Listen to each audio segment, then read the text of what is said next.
because these subjects are part of that competitive exam. Could be civil service exam, could be any administrative service or any kind of service exam where these subjects figure.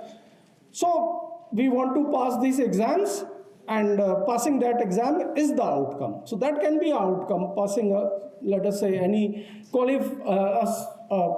some service exam, and that can be an outcome. The third could be, okay, I want to progress further in my studies. My outcome of doing a BA program is that I can get admission into a master MA program, or my outcome of doing MBBS course is that I can get MD or MS somewhere. So that is also an outcome, progression into higher education. But the last and perhaps the most important outcome is when the person wants to do their own thing. So they want to become an entrepreneur.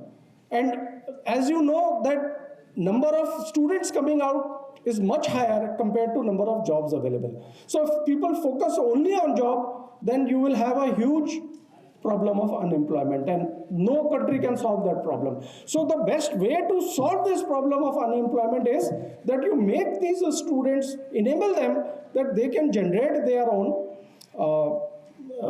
business, they can generate their own job. Of course, many of the disciplines it may not apply. For example, in medicine, I mean, they can start their own clinics or they can start their own hospitals. But other than that, it is like people are mostly going for jobs. But even starting a hospital or a clinic, etc., is also self-placement. So any of these four things, when they happen, they are the outcome that the student or the society desires. But these are like very specific outcomes, and getting something cannot be a very good thing for the institution always. So we should have some better criteria for achievement of outcome. So we should have some better criteria for judging the achievement of an outcome. So the way basically it is judged at the moment is that you measure the student's performance. So that is one. So institution directly, the performance of a student is measured, and institution's performance is derived from that. So how? The pass percentage. If the pass percentage is high, it means that you probably taught nicely, they learned properly, and they achieved their things. So one is pass percentage, which is, by the way, taken by NAAC. The other thing is, and it is an interesting thing, number of students graduating in minimum stipulated time. That is passing in the first attempt. Number of students passing in the first attempt, they don't have to spend extra time than what was kept for them. So if it is a 4-year course, by 4 years, they are finished and they are passed and they are into their next level. So that particular thing is what is judged by NIRF. So they would judge number of students graduating in minimum stipulated time. So that is another way of judging the institution. If students are able to do that, then that means that their training was proper. But again, there are rather specific outcomes. Some better outcomes as suggested, followed by international universities and other places, and even now NAAC, is mapping the outcomes. So this is the part that we need to understand, that we need to map things. So how to map things? First of all, for any program, there is number of subjects offered. So those subjects are courses, and each subject will have a certain thing that should be taught in that subject. So that will be subject outcome or subject objective, or you can call it a course objective. So there will be course objectives which are being carried out by the faculty, and that should lead to, at the end of 4 years or 3 years, whatever the duration of the program, lead to development of program outcomes. So if the course objectives are able to meet program outcomes or graduate attributes, as you might want to define, so that means that the institution has done its work. So they designed a proper course with certain objectives, and those courses are able to satisfy whatever you wanted at the end of 4 years or 3 years. So whatever the graduate wanted or whatever the program wanted, that has been achieved. So that is the program outcome. So a mapping of course objectives with program outcome. So if you are able to say that, okay, this was what we wanted in our student at the end of 4 year, and these courses led to development of satisfying all these objectives. So that is mapping of course objectives with program outcome. So that is one kind of mapping.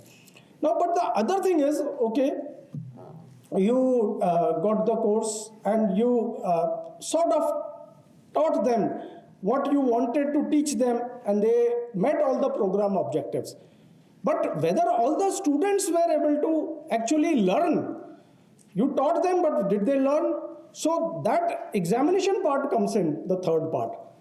So if you can map your course objectives with program outcomes, and program outcomes, if examination or evaluation gets mapped with program outcomes, which means that you directly tested every student for those outcomes, and based on your exam, you proved that all those outcomes were met successfully because student passed or something else happened. And then if you can map the examination paper, for example, with course objectives, with program outcomes, then it means that if the person is passing, that means that he is basically fulfilling all the he's passing all the program outcomes. So your examination should test all the program outcomes you set for and also course objectives you set for. If your paper is able to satisfy all those things, it means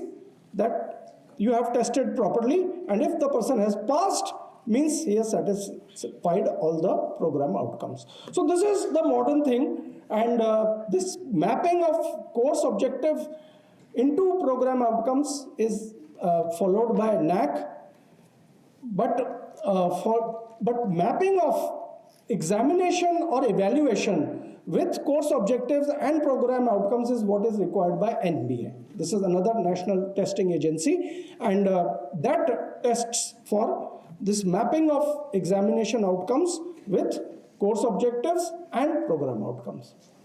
So I hope this is clear what we are talking. Any questions so far?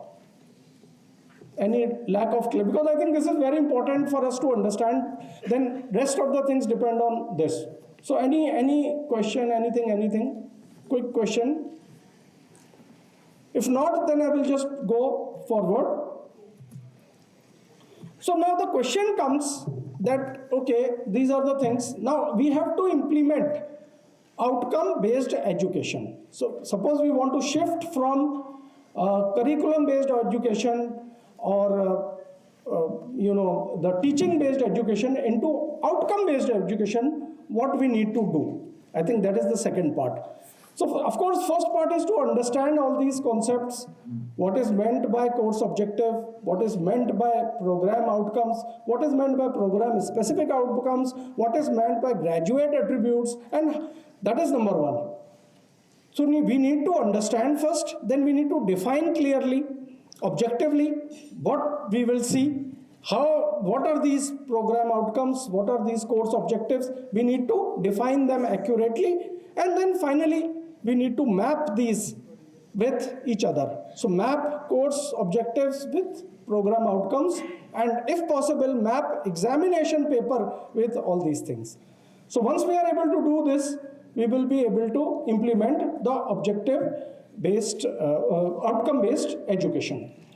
So of course, again, just to briefly touch upon the concepts that we need to understand are graduate attributes, which we already discussed for every graduate, or there could be postgraduate attributes, and there can be doctoral attributes. So depending on the level the person is, suppose one is at bachelor level, then there will be some attributes for bachelor level. If the person is on master's level, then there will be some attributes for the master. How is somebody who's got a master degree, let us say MA, how is he different from BA? Or MA, how is it different from BSc, for example? So master's level, how is it different from the bachelor's level? So that is postgraduate. And then if you do doctorate, then what are the attributes that you will get? So how is doctorate level different from the graduate level or let us say postgraduate level? So these are the concepts that we need to understand. Then other thing that we need to understand is whatever program we are offering, we might be offering Bachelor of Archaeology, Bachelor of Hotel Management, Bachelor of Management, Bachelor of something. So what are the things that we desire from a student who completes the course? What are the things we think now he has got it? In terms of knowledge, in terms of skills, in terms of behaviors, and in terms of attitude. So how is like a person who has done his bachelor in hotel management different from a 12th pass? So of course, that person may know how to cook in a sanitized way, that he may know how to keep bed, he may know how to sit in front desk. But more importantly, what he will also learn is his attitude. So his attitude will become more courteous compared to what it was 12th pass. So that is the attitude. And if somebody has watched that movie, Chak De India, I think many will watch. So you remember that Haryanvi girl. So when she entered the thing, she was like fighting everybody. And you could see that she was getting into trouble with everybody. But once she actually won and qualified and became something, she became very humble. So that is what we want our students to become. From being more violent, more sort of thing, into more courteous, more humble human being. And that is the attitude that we want in every bachelor. So that is how the attitude will change from what he was in the beginning and what he or she is now. So those are the things, that is why they will come into program outcomes also. And then the skills they will learn will come in program specific outcomes. And the subjects they will do with a certain objective will be course objectives. And then of course finally what we need to understand is how to map them with each other. Map means how to show that these were the courses we did and this course led to this program outcome. So that is the mapping thing, that this course we did and it led to this outcome. So we did a clinical examination course and that led to better communication, which was a program outcome. And learning how to see patient is a course objective. But developing a good communication skill is a program outcome. So that particular skill of patient examination led to better communication ability. So this is how we will map, and I will show you in detail how it is done. Now coming to graduate attributes again, basically as I said, there are 4 things: knowledge, skills, but also values and competences. So those are the things which, how a graduate, a bachelor will be different from a 12th pass, simple 12th pass. So they are characteristics that are transferable beyond the domain of study, irrespective of whether he is Bachelor of Medicine or a Bachelor of Arts or a Bachelor of Management or a Bachelor of Law. Irrespective of the fact which discipline it does, there are certain common things which every bachelor should get, or every graduate should get, and those are the graduate attributes. So basically, these are the things which are required to be a good and highly educated citizen. Now coming to program outcomes, again I talked about it before as well. Basically they describe the professional accomplishments. The graduate attributes are mostly personality things, but program outcomes are mostly professional accomplishment. So once you enter 12th, you don't know how to see patient, you can't solve patient's problem. But once you do MBBS, you are expected to have enough professional knowledge, enough professional skill and attitude and behavior to able to solve patients' problems. Or if you cannot solve, then you may probably guide to somebody who can solve. At least that part you are able to do. So that is the professional accomplishment that will be attained at the end of this particular program. So degrees we call degrees, diplomas we call programs. The subjects we call course. Again, I think for some people who are new, this is how we define them. And program-specific outcomes, as I already said, are the specific skills that you acquire. So patient examining skill, maybe a skill, like, mending up a machinery. That is a skill. The knowledge is something else and the skill is something else. Skill is ability to do something maybe by hand. Knowledge is something that you require background thing to carry out that skill. So developing those skills are program specific outcomes. And basically, many professions are defined by their skills. So for example, if you take law, the writing skill is something that you pick up. So in 12th, maybe you don't write that well, but after finishing your bachelor's in law, maybe you are able to write now very nicely and very accurately. So that skill will be picked up out of this particular profession. Then course outcomes are, as I already said, focused on knowledge and skills only, and course are subjects, and every subject will have 2-3 important objectives, and those will be the course objectives or outcomes. Some people say, but better I think to call course objectives. So you can say these are the course objectives. And naturally, those course objectives will be defined by the teacher. What this particular course will, what skill and what knowledge will it give to the student who takes this course. And that is the course objective. So then, as I said, again, learning outcomes are basically fourfold, and you can also call them program outcomes, but they are also called learning outcomes, and again, fourfold.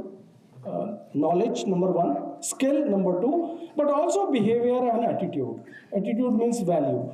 So you get some ethics also, so that is the value. And behavior is how you react with now the general population is the behavior. So these are the things that you get, and so every program will have these 4 things, and that will shape the individual different from just 12th pass.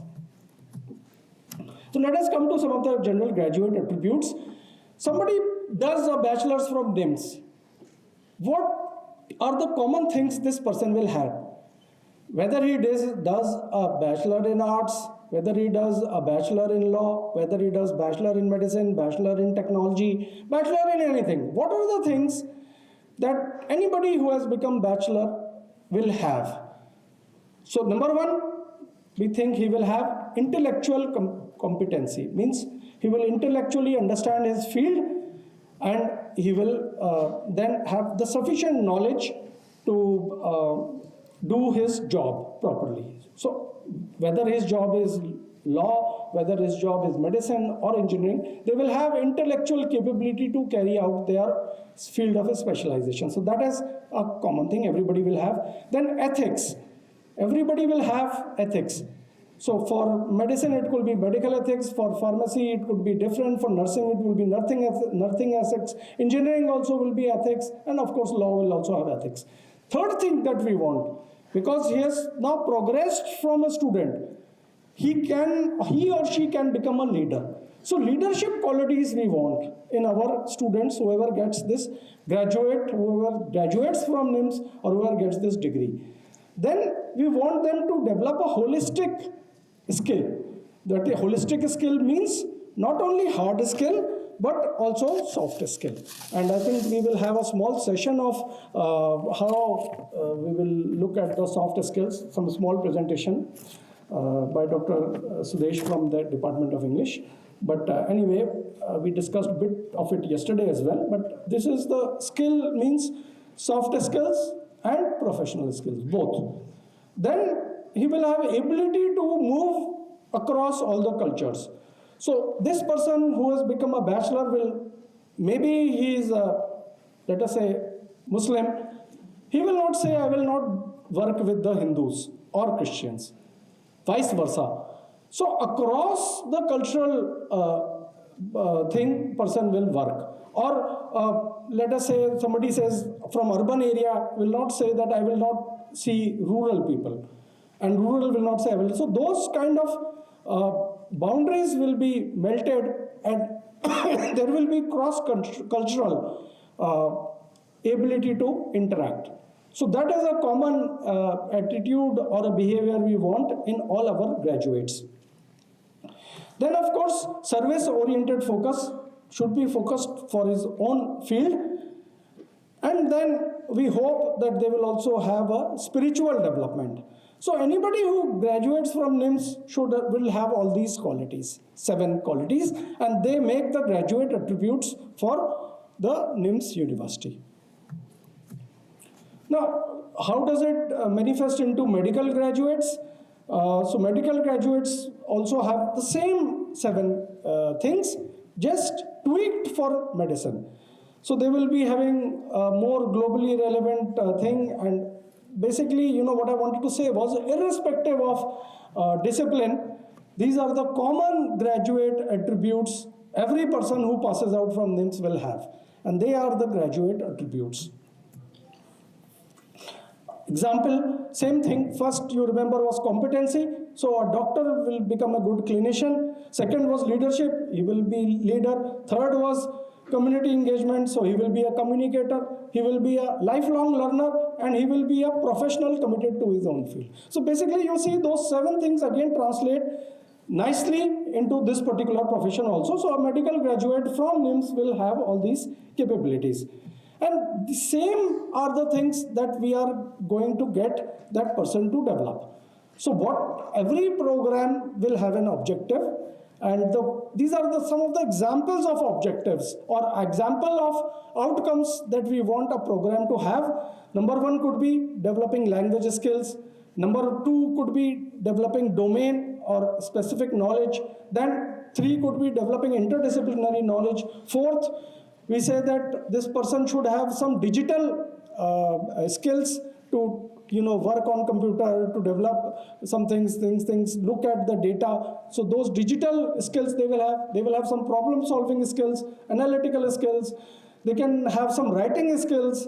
They will have some creativity, entrepreneurship, innovation skills, and they will have a skill to engage with all the community. So these are some of the common program objectives, but naturally we need to tweak them to specific programs. And I will discuss some medical program, but obviously it should be tweaked to individual specialty. Now, what is the third thing? Just some examples of course outcomes or objectives or subject objectives. So let us say, if you look at medicine, first course that we come across is anatomy. So in the anatomy, human anatomy, what we want to know is understanding gross and microscopic structure, understanding the normal regulation, and understanding the correlation between each structure. So these 3 things we want to know in anatomy. How is muscle related to nerve, is related to artery, is related to vein, related to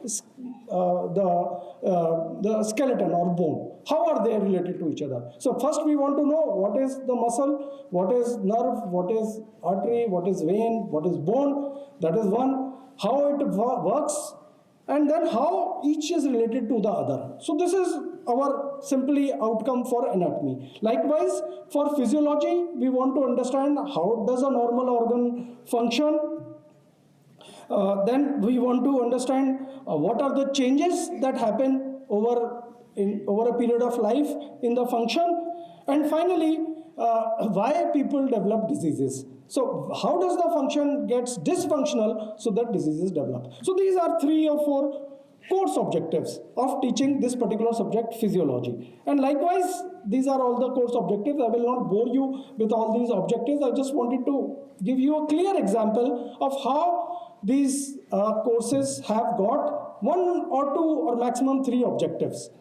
And we should not have more than these objectives, because then we have to map them with the program outcomes also. So that is why we need.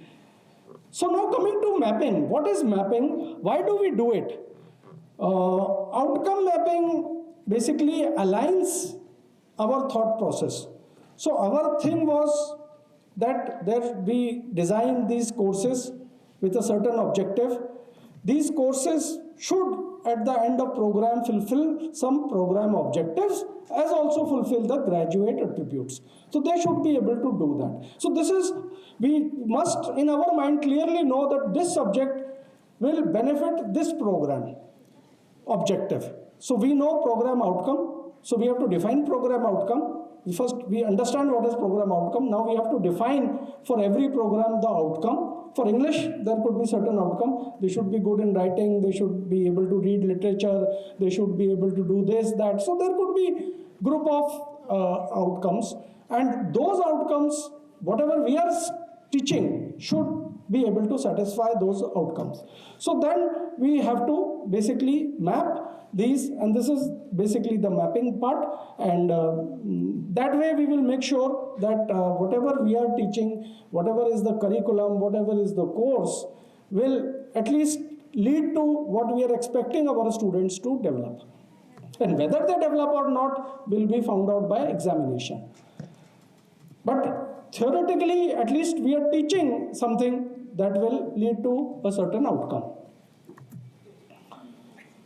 So, of course, curriculum mapping is also carried out, and curriculum mapping was the old term, and course objective is the new term. Difference between curriculum mapping and course objective mapping is that curriculum was based on teaching, which we discussed.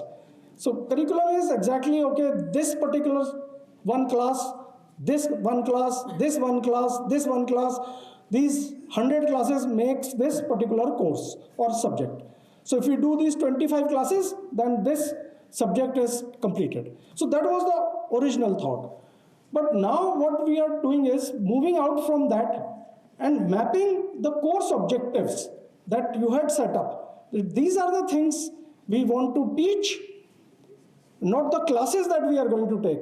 We, of course, will have curriculum to teach those three objectives. So there could be a curriculum mapping with course objective.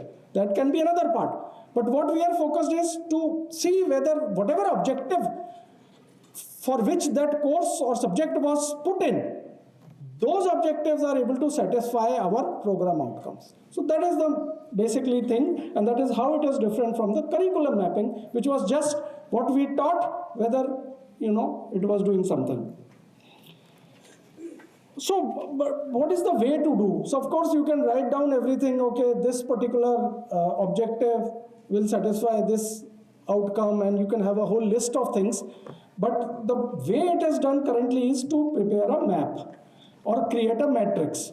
So, how to create a matrix? Basically, matrix is a table. We know there is a x-axis and a y-axis. So, what we can do is, we can put program outcomes or graduate attributes, whatever you want to take, into x-axis, and course objectives at y-axis, and then see how many things are matched. And maybe you could put a star or asterisk whenever that mapping happens. Whenever that course objective meets a certain program outcome, you can put a asterisk. So this is the way it can be done very easily. And the good thing is, what is the advantage of this? That in a very small volume of paper or a very small area, you can pictorially depict, because understanding is much better pictorially. By diagrams we understand things better than just long passages, or so if you do it diagrammatically or pictorially, then it becomes very easy for other people also to understand that whether you are able to do or not, and I will show the example. So that is the other thing. And then, as I said, because it requires a very small space, then you can very easily publish your thing and show everybody what you are able to do. And also what it shows is, it very clearly gives you a mental picture which are the areas where there have been deficiencies. And those areas you can now fix by introducing more courses or more broadening the thing, so that you can very easily know that these are the areas of our deficiency and we need to fix those areas. So those all things can happen once you do it this way. So this is an example. So just spend some time on it. I know it is a busy slide, but I just wanted to show you that in one single thing we have, this is of course example taken from MBBS course. But on the left side, as you might see, on this axis, the downward axis or the vertical axis, you see the course objectives are mapped or written. And on the horizontal axis, the graduate attributes or program outcomes are written. And so you can see a huge area where there is a gap. Now you can see that while all the program objectives are met by one or the other course, but there are certain deficiencies. So once you identify this, to make this map, you identify this deficiency, you can easily then design some courses which can fix this particular problem. So this is what it means from the example, and I hope it is clear. So is it okay? Because then I'll move to the third part, and that is, how to map achievement of outcomes with program outcomes and course objectives. So it is okay so far? COPO mapping is very clear.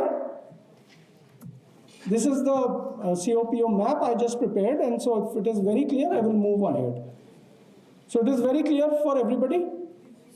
Okay, good. So let us now see, now what we have done is mapped CO with PO, which means that we have proved that whatever we are teaching, if student follows, will lead to what we want at the end of the course or at the end of degree, what we want. If the student really learns all those things, then he will achieve it. But the big question mark is whether a student has really learned or not. You taught, you did everything, but whether the student learned or not is the big question. So that is why we need the third type of mapping, which is analysis of attainment. Whether you delivered, but whether the student actually benefited or student actually learned or not. So how do you analyze the attainment? And of course, as I said, you can map the COs and POs with examination or evaluation, and then you can say, okay, if the person stands well in the evaluation, then it means they have already achieved their course objectives and program outcomes. So this is very clear if you are able to do that. But how do you analyze is the second question. Of course, we do it many ways: internal assessment, external assessment, internal assessment, and then we have practical assessment, day-to-day assessment, homeworks, and also the examination paper. So those are the things through which you assess the attainment or the evaluation or analysis of whether they are properly assessed. This is how you assess their achievement. So as I said, CO attainment can be mapped to the examination, and if, for example, this is one, let us say, part of the paper, and you can say how strong this particular question. We have this paper and this first question, and we can say how strong this particular question achieves a certain outcome. So whether it achieves the outcome very strongly or weakly or what, so that can also be done, and we can basically grade the attainment into, if it does more than 70% of attainment, then we call it 3. If it is between 60 and 70%, we call it 2. If it is 50, 60, then we call it 1. And if it is less than 50% of attainment, then we call it 0. So this is the rubric, and it is a bit complicated to understand, and it is used by NBA, but it will take us some time to reach there, so we are not going to do it right now. What we are planning to do is very simply, and what NAAC also wants is, number one, define your attributes. So define the graduate attributes, define your program outcomes, define your program specific outcomes, what you are wanting, and define your course objectives. So this is what NAAC wants us. For each and every program, these things need to be done, and for the university, graduate attributes need to be done. Graduate, postgraduate, and doctoral attributes. So these things we have to define for the whole institution and for individual programs. So program outcomes, program specific outcomes, and course outcomes. The second thing that we need to do is to map these course objectives with program outcomes. So this is what NAAC wants to. Once you spell out these objectives, show us whether whatever you are doing, whatever courses you are offering, whether they are able to meet the outcome that you wanted. So map them course into program. And finally, it says, NAAC simply says that if you are able to pass in the exams, then that means you have achieved the program outcomes if you are able to pass in the exams. So that is simply what NAAC wants. But higher agencies like NBA and internationally, this is not enough. What they want is mapping of the examination paper with course objectives and program outcomes. So I will show you again, give you example. This is just prepared for DM cardiology program. So if you look at DM cardiology program, these are the program objectives. Number one, I want any DM cardiology student to become skilled in communication. So develop language skills. Second, I want them to know everything about cardiology. Three, I want them to interact with other disciplines also. So cardiologists should also be talking to neurologists if necessary, nephrologist if necessary, a gastroenterologist, and even orthopedician. So that interdisciplinary knowledge about every discipline, little bit, which is impacting in our field, they should know. So that interdisciplinary thing. Then I want them to be good in digital skills. They may have to look at the patient data, because nowadays, a lot of things are telemetry, measuring heart rate, measuring ECG, Holter examination, and so many things. So I want them to read those things. So they should be digitally enabled, so they should have certain digital skills as well. That is what I want. Of course, I want them to solve patient's problem. So problem solving ability should be there. And finally, I want them to engage with the society, with the patient, with the relatives. So I want them to develop the social skills as well. So these are my program outcomes that I want of a DM cardiology program. So what are the courses that I will offer to make them get to those objectives? They can be, as I said, list of 10 courses that I have just listed. And I think medical people will understand these course objectives. And then finally what I will do is, I take one paper that has come, this is a real paper from different university, and I will map them. How this particular question number 1, discuss fetal circulation, what program objectives or what program outcomes it is meeting, and what course objectives it is meeting. So I have mapped this one question with the program outcomes and with the course objective. The second question also I have mapped. Likewise, all 10 questions that came in the paper, I have mapped them with the program outcomes and the course objectives. So every paper has to be mapped in this particular way. Every question has to be mapped. If I ask this question, then what is the program outcome I am achieving, and what is the course objective I am achieving. So this is the mapping of the paper, and this is the paper number 2, again same things. And this way I will know whether I was able to meet with the final paper, was I able to achieve all my course objectives and all my program outcomes. If I was able to achieve all my course objectives and all my program outcomes, means the paper was well set. And therefore, the result of the paper will give an accurate assessment of whether the student who passed the exam has all these program outcomes and all these course objectives. So this is how the mapping will help. And this is the third paper I just mapped, and fourth paper. So every paper, every single question is mapped with course objective and program outcome. And this is in nutshell.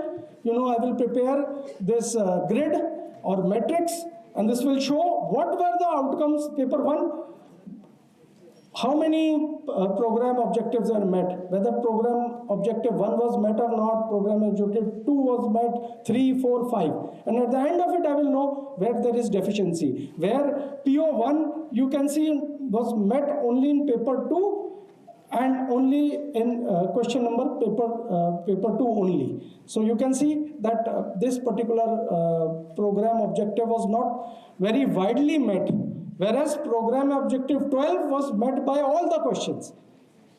Likewise, if you look, program objective 4 was met only in paper 3 and only in paper 4. So that is the thing. And you can see program objective 6 is only met in one question in paper 2 and one question in paper 3. So I need to prepare a paper in a better way that meets all my program outcomes.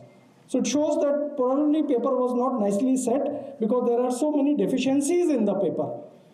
And this you can use to improve the question paper that comes.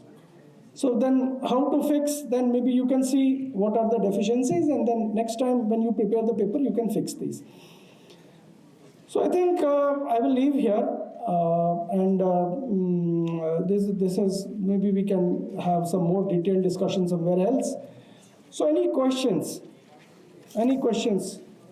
Anything you want to look again, and anything you want some clarification? Sir, is there any software which will, map the attainment matrix of this? There are certain softwares, but what I've done is I've made it very simple so that any examiner can do.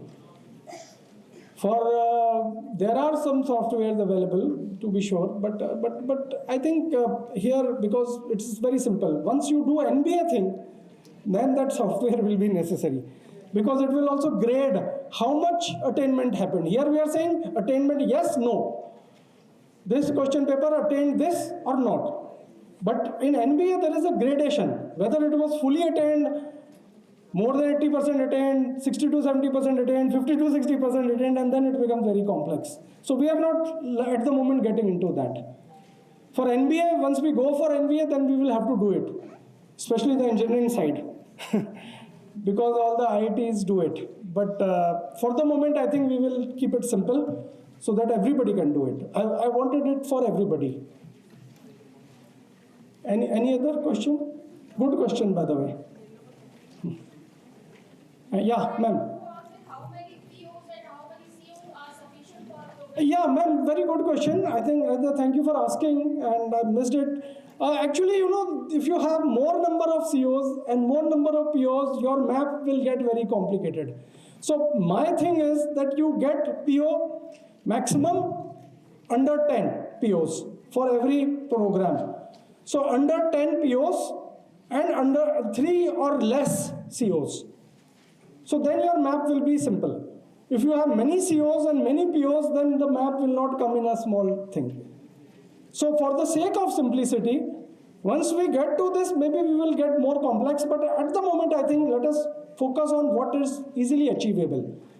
So let us have up to, I would say around 5, between 5 and 10 POs and up to 3 COs, right? For each subject we have like 3 COs. Yeah, maximum 3. You can have 2 or 3. Again, one question also, I want to ask that should I match PO with the course objective or course outcome? Ma'am, actually, there is a lot of confusion. There is a recommendation that call it course objective. Because outcome is only done on analysis. Unless you do the analysis, you don't know whether that outcome was achieved or not. So objective is what you want. So once you design the course, this is what you want. This is your objective. Now whether that outcome was achieved or not, we will see with program outcome. So that is why current thing more focuses on course objective, which leads to program outcome. Right? But mostly semantics. More or less objectives and outcomes are same. But the difference is objective is what you want, what the teacher wants. This is the objective of putting this course. But outcome is something else. So that is why this is objective. Okay? Clear, ma'am, or some doubt? Okay. Anybody else? Anything? I just want to make a comment, sir. Sir, please. Go ahead, sir. I have attended the advanced course in medical education for 1 year. Sir. And we were being taught by the resource faculty. Yes. And your level is same, sir. Your level of knowledge is remarkable. Thank you, sir. But I have actually spent some time, and since I have thought I will take this responsibility, I feel it is my responsibility to know everything so that we can discuss. If I don't know, then how will I discuss with you? So that's why I have to know the things, and I have, of course, spent some time trying to understand these things and understand the philosophy of things. I think important thing is to understand the philosophy. As somebody said, why are we implementing NEP? This is some political thing. Why are we bothered? So I think the idea behind the thing is very good. The philosophy is very good. If we are able to get that philosophy, make benefit of that philosophy, maybe it is something to do with politics, maybe it is something to do with something else. We are not bothered. So far as we do our prime thing, we are here because we are teachers. Our responsibility lies with the students. If our students get better out of our exposure, whether it is NEP, whether it is SDG, whether it is CBCS, whatever it is, it doesn't matter. We have done our work. So these concepts are followed in the Western universities for a reason. So we have to adopt these things from Western universities, but we have to keep our Bharat Parampara alive also. So we have to find a good common ground where we can integrate these advances in medical education with our traditional knowledge. So I think that is our aim, and I think exactly that is what NEP also wants. So fortunately, our objectives meet. Whether it is a political thing or not, we are not bothered. We are not political people, no? We are not running for elections. We don't care for politics. But what we really care for is our students and our profession. So I may be interested in my patients and my patient care. Others may be interested in something else. But also I'm a teacher, so I'm interested in students' outcome also. So that is why it is important. Any other question by anybody, please? Yeah. I am so happy that it was people understood, because I know, as sir said, it takes months to understand this thing. So if you are able to understand a bit of it in only 1 hour, I think it's a very good thing. And I think it shows something of your intelligence as well.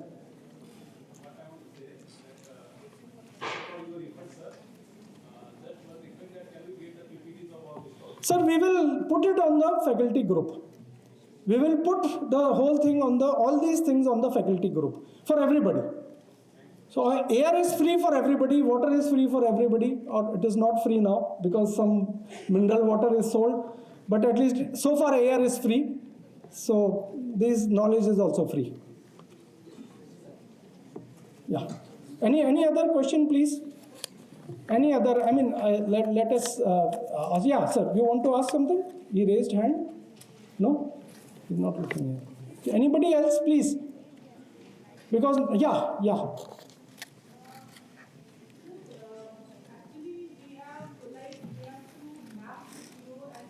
Yeah. No, ma'am, semester may have, let us say it is the first semester. You have 2 subjects. So you have only 2 COs there. So that particular will be mapped with at that point of time. Basically, we have to map for the whole duration of the program. So not semester wise, if this is your question, because in every semester you may have only 1 or 2 courses. Like for example, we are having 6 subjects in 1 semester. So if we are having a program, we are having like at least we are having 6 into 3, 18. So yeah, I know. So thank you for asking this question. Let me clarify it again. So there is one requirement by the regulatory bodies that you need to have so many subjects, right? That is why we have moved away from subject into course. So 2-3 subjects, similar subjects can be combined to make 1 course, so that you don't have more than 10 courses. So you may have 18 subjects, but you may combine 2 or 3 subjects to make 1 course, overarching course, and then you can have a maximum of 10 courses only of every program. Now clear? So this is left to you. For regulatory bodies, you will have those 18 or 24 or 50 subjects. But for our university's sake, we will compress them into up to 10 courses. That leverage lies with us. Any other? I think thank you for the question. This is a good question. I missed it. But thank you. Anything else? Then if not, I will request Dr. Suresh from the Department of English, because he wanted to talk about the soft skills. Many of the professionals like us are not much aware of those soft skills.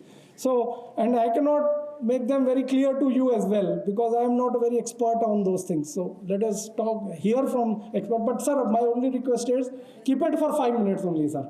This beautiful opportunity here, and this is really a matter of great pride and pleasure for me that I'm here in front of the respected audience and intelligent audience, I should say, because these are my respected colleagues, okay?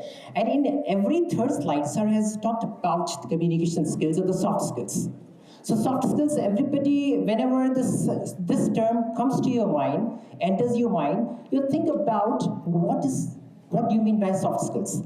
Soft skills include communication skills, critical thinking, empathy, and teamwork. But first of all, what do we think that India is a secular country? And different people belong to different regions in this country, and different people speak different languages. And you can feel the impact of your regional language on your English language, because English is the language which is spoken all over the world. And whether you're going to present your paper somewhere, English is required. Whether you just talk to the people, English is required. I know that I was born in India, but I have been given this beautiful opportunity to teach English to all the students of the university, as I have worked with different universities also. So that is why language is very important. Because sometimes what happens that when I conduct certain sessions of like extempore, it means that you have certain thoughts in your mind, and then you are trying to connect with your words. So that is very important. And we talk about SGPA, but I talk about IPA. Everybody must be knowing about that. International Phonetic Alphabets. These are the alphabets on which we can identify the correct pronunciation of the words, And with the grammar, with the help of grammar, we just try to learn the correct things, how to write things. Sir also spoke about writing skills. In writing skills, we just come to know that how to express your thoughts and ideas. But with the communication, we just talk to the people, and we can impressively give our presentations. So I think the time is running out. Thank you very much for listening to me patiently.